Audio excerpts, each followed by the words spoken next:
এ এ কি ঝড় বৃষ্টি শুরু হলো গো! ঝড়ের বেগে নদীর জল একেবারে উথাল পাথাল করছে যে। হ্যাঁ গিন্নি, আমি নৌকা স্থির রাখতে পারছি না, মনে হচ্ছে আমাদের নৌকা। এমন কথা মুখেও এনো না, তুমি নৌকা সামলাও, আমি মা কালীকে শক্ত করে ধরে আছি।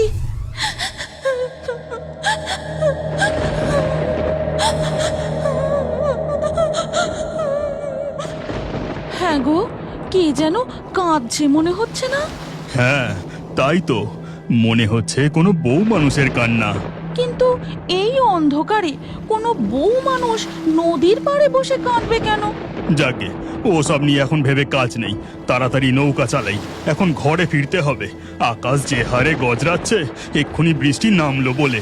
তা যা বলেছ, চলো ঝড় ওঠার আগেই আমরা তাড়াতাড়ি বাড়ি ফিরে যাই। ওই দেখো গগিন্নি, নদীর ঘাটে এক বউ মানুষ বসে রয়েছে, মনে হয় ওই কাঁদছে। বিদ্যুতের আলোয় দেখলুম, কি রূপ! মনে হয় কোনো বড় বাড়ির বউ হবে। হ্যাঁ গো, কোনো ভূত পেতনি নয় তো আমাদের সাথে ছলনা করছে? কাছে গেলেই যদি, ওরে বাবারে, আমার যে খুব ভয় করছে গো। দাঁড়াও, এই মাছ নদী থেকেই ছাড়া নিয়ে দেখি কি বলে। ও বউ, তুমি কেলা? এই অন্ধকারে নদীর ঘাটে কি করো?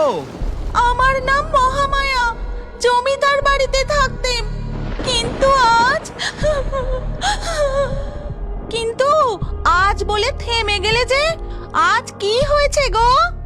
আজ 2 দিন হয়ে গেল ওরা নিজেদের মধ্যে এত ঝগড়া করছে, এত রাগারাগি করছে যে রাগের মাথায় আমাকে 2 দিন ধরে খেতেই দেয়নি। আমি আর সহ্য করতে পারছিলাম না, তাই তো বাড়ি ছেড়ে বেরিয়ে এসেছি। সে কি গো, তুমি যে ভদ্র বাড়ির বউ, রাত দুপুরে বাড়ি ছেড়ে বেরিয়ে এলে, এ যে ভালো কথা নয় মা। আহ, রাখো তো তোমার ভালো কথা। শুনলে না, ও 2 দিন ধরে কিছু খায়নি। তুমি ওকে আমাদের সাথে আমাদের বাড়ি নিয়ে চলো বাপু, আগে ও কিছু খাবে, তারপর ওসব চিন্তা করা যাবে খন। জগদীশ তার বউয়ের মুখে এই কথা শুনে তাড়াতাড়ি নদীর ঘাটের দিকে নৌকা নিয়ে এগিয়ে যায়, আর কাছে পৌঁছতেই দেখে সেখানে কোনো বউ বসে নেই। তুমি দেখলে দেখলে আমি বলেছিলাম না, নিশ্চয়ই কোনো পেতনি হবে। এবার আমাদের আর রক্ষে নেই। আরে তুমি নদীর ঘাটের ওই দিকে তাকিয়ে দেখো গিন্নি, কিছু দেখতে পাচ্ছ? ভালো করে তাকিয়ে দেখো, বিদ্যুতের আলোয় দেখা যাচ্ছে মা কালীর এক মূর্তি। উমা, তাই তো গো, তবে কি মা স্বয়ং আমাদের দেখা দিলেন? জগদীশ আর দেরি না করে তাড়াতাড়ি নৌকা থেকে নেমে নদীর ঘাটে এসে দাঁড়ায়। মা, মা তুমি যাবে আমাদের গরিবের ভাঙা কুটিরে, কিন্তু আমাদের যে কোনোদিনও একবেলা খাবার জোটে, আর কোনোদিন জোটেই না। সেই ভাঙা কুটিরে তোমায় নিয়ে গিয়ে কি করে যে তোমার সেবা করব, তাও জানি না মা। ওগো, মা যে স্বয়ং আমাদের দেখা দিয়েছেন, তিনি নিশ্চয়ই আমাদের সাথে যেতে চান।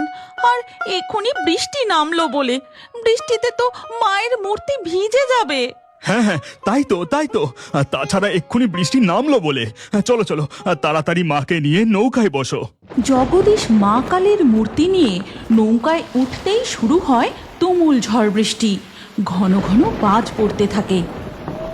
এই কি ঝড় বৃষ্টি শুরু হলো গো! ঝড়ের বেগে নদীর জল একেবারে উথাল পাথাল করছে যে। হ্যাঁ গিন্নি, আমি নৌকা স্থির রাখতে পারছি না, মনে হচ্ছে আমাদের নৌকা। এমন কথা মুখেও এনো না, তুমি নৌকা সামলাও, আমি মা কালীকে শক্ত করে ধরে আছি, আমাদের কিচ্ছু হবে না। ঝড় বৃষ্টির বেগ আরও বাড়তে থাকে, তাদের নৌকা দুলতে দুলতে এগোতে থাকে। এইভাবে দুর্যোগ কাটিয়ে কোনো রকমে তারা নৌকা নিয়ে তাদের গ্রামের ঘাটে এসে পৌঁছায়।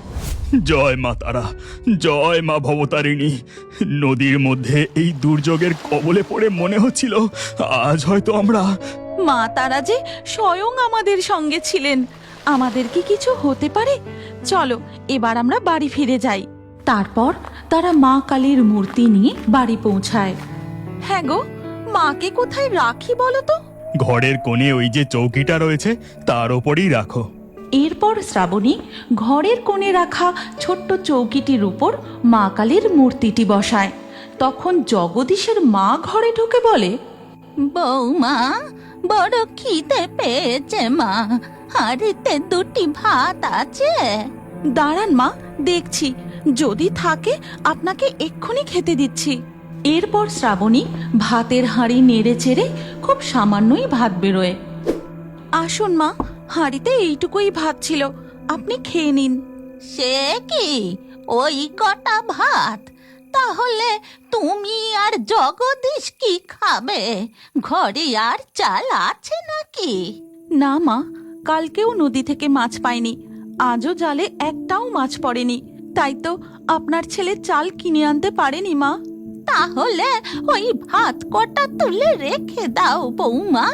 তুমি জগদীশ কিছু খাবে না, আর আমি মা হয়ে, না না না, ও আমি পারবো না।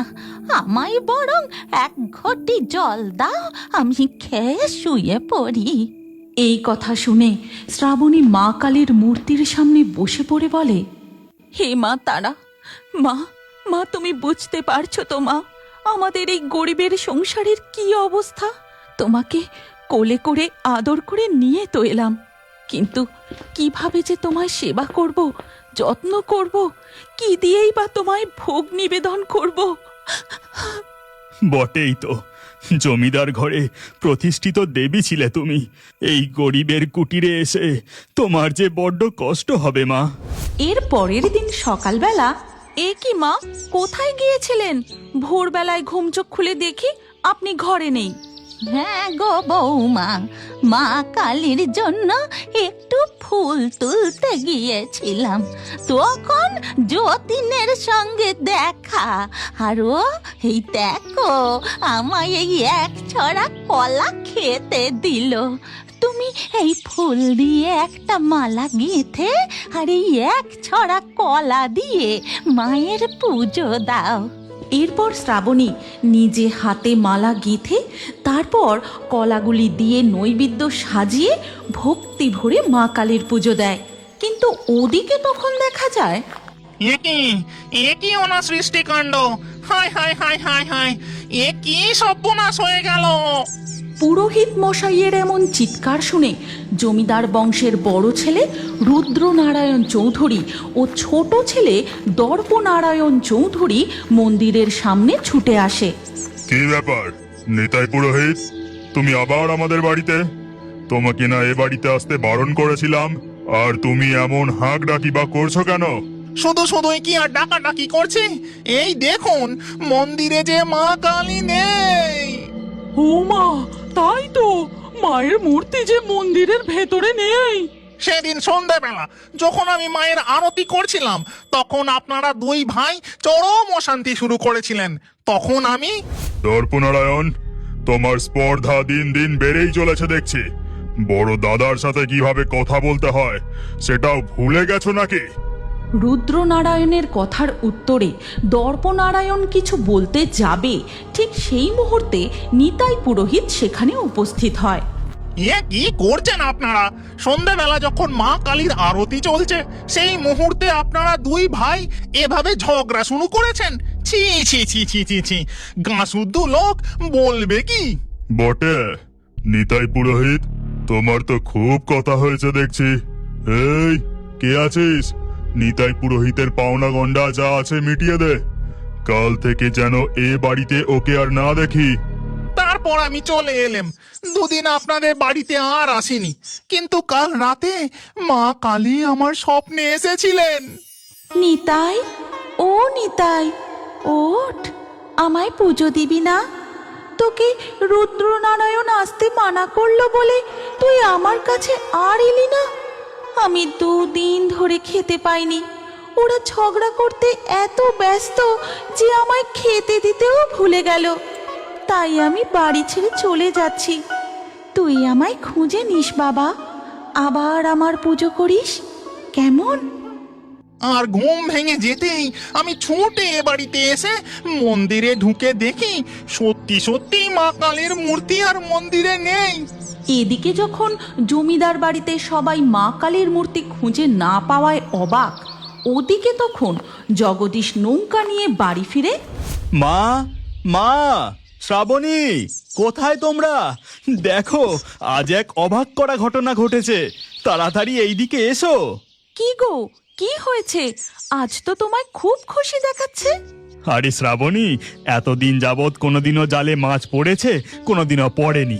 জালে মাছ পড়লেও সামান্য কিছু মাছ উঠতো, তাতে কোনো রকমে আমাদের আধ পেটা খেয়ে দিন চলতো। হ্যাঁ, সে তো জানি, কিন্তু আজ কি হয়েছে?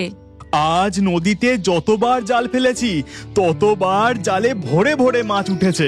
অবাক কাণ্ড শ্রাবণী, অবাক কাণ্ড। তুই কি বলছিস রে জগদীশ? সবই মা তারার কৃপা। মা ঘরে এসেছেন আর আমাদের দিন ফিরবে না, এ কি হয়? মা গো, মা তারা, তুমি আমাদের দেখো মা, রক্ষা করো মা, রক্ষা করো। তারপর মাছ বিক্রির টাকা দিয়ে জগদীশ তার বাড়ির উঠানে মা কালীর একটি মন্দির তৈরি করে। এরপর তারা মা কালীর জন্য একটি সুন্দর শাড়ি ও কিছু ফল মিষ্টি কিনে আনে। তারপর ধূপ বাতি জেলে মাকে সুন্দর করে সাজিয়ে মন ভরে পুজো দেয়। মা, তোমাকে বাড়িতে এনে পর্যন্ত আমরা নিজেদের জন্য কিছুই চাইনি, শুধু ভেবে চলেছিলাম তোমাকে কি দিয়ে সেবা দেব, কিন্তু তুমি যে নিজের ব্যবস্থা নিজেই করে নিয়েছো মা। জয় মা তারা, জয় মা কালীর জয়। এরপর থেকে ধীরে ধীরে জগদীশ ও শ্রাবণীর সংসারের উন্নতি ঘটতে থাকে। মা কালীর মহিমা চারিদিকে ছড়িয়ে পড়তে থাকে। দূর দূরান্ত থেকে ভক্তরা মনের বিশ্বাস নিয়ে মা কালীর কাছে ছুটে আসে, আর এই খবর গিয়ে পৌঁছায় নিতাই পুরোহিতের কাছে, এবং এই খবর শোনা মাত্রই সে ছুটে আসে জগদীশদের বাড়িতে। মা গো, মা, মা ভবতারিণী, মা তুমি এখানে লুকিয়ে আছো? মা, তোমাকে খুঁজে পেতে কত বছর পেরিয়ে গেল। আমায় ক্ষমা করো মা, আমায় ক্ষমা করো। কে বাছা তুমি? এমন আকুল হয়ে মা কালীর সামনে বসে কাঁদছো? তোমায় দেখে মনে হচ্ছে যেন মায়ের এই মূর্তি তোমার অনেক চেনা। চেনা বই কি মাসিমা, খুব চিনি। মা কালী যে আমার হাতেই পুজো চান, তিনি যে আমায় স্বপ্ন দিয়েছিলেন। এরপর নিতাই পুরোহিত পুরো ঘটনাটা তাদের কাছে খুলে বলেন, আর সবকিছু শুনে জগদীশ বলে, হ্যাঁ হ্যাঁ, এ তো সব কথা মিলে যাচ্ছে। আমরা ওই গ্রামের জমিদার বাড়ির পাশ দিয়েই নদী পথ ধরে যখন ফিরছিলাম, তখন সেই রাতে এক বধূ এই কথাই আমাদের বলেছিল। তারপর তাকে আর দেখতে পাইনি, কিন্তু নদীর ঘাটে মায়ের এই মূর্তি পাই। জয় মা তারা, জয় মা কালীর জয়, জয় মা ভবতারিণীর জয়। কিন্তু ওদিকে দেখা যায় জমিদার রুদ্রনারায়ণ ও দর্পনারায়ণের অবস্থা এক্কেবারেই সঙ্গীন।